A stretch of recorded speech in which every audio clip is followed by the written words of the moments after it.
لەوانەیە چێک بڵێ ئەخۆ لە ئێستاوە یەکسەر کابرا ناچێت دەستکاتە چەک ناڵین خی گەورە لە ئاەتی مەکی ئەفەرمێ وەجاهیدهم به جیهادا کەبیرا بەم قورئانە جیهادیان بەرامبەر بەم قورئانیانی ئیقامە حجە لەسەریان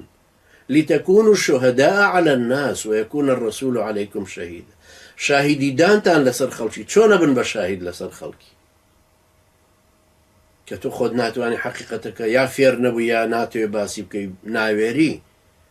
چۆن ئەمە حقیقەتانە بۆ خەڵک چۆن ڕوونەبێت ئەو خەڵکەی ئێمە لە باشووری کوردستانە کە گومڕابوون بە سەبەبی مسلمانە خوساوەکان داعیە خوساوەکان داعیەکانی پەرلەمان و وەزارەت و پارەپایکردن و 49 ملیۆن دینارەکە گەندەڵخانەکە بەم داعیانە چۆن ئەم ئیقامە حوجەیە کرێ ئەوانەی بوون بە وەزیر و ئەندام پەرلەمانی ئیسلامیەکان بوون ئێستا ڕوویان دێ بچن لە مزگەوتەکە محازڕێ بدەن جاران کە شەڕەپاڵیان بوو لەسەری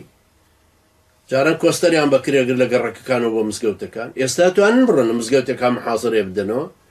یا دیسان ئەڵێت خوا مامۆستا بورهانی ئەمینی جەناب بدوێرە مامۆستا حەسەن شەمێرانی جەناب بدوێرە مامۆستا فاتح داراغای جەناب بدوێرە چۆن وا کرد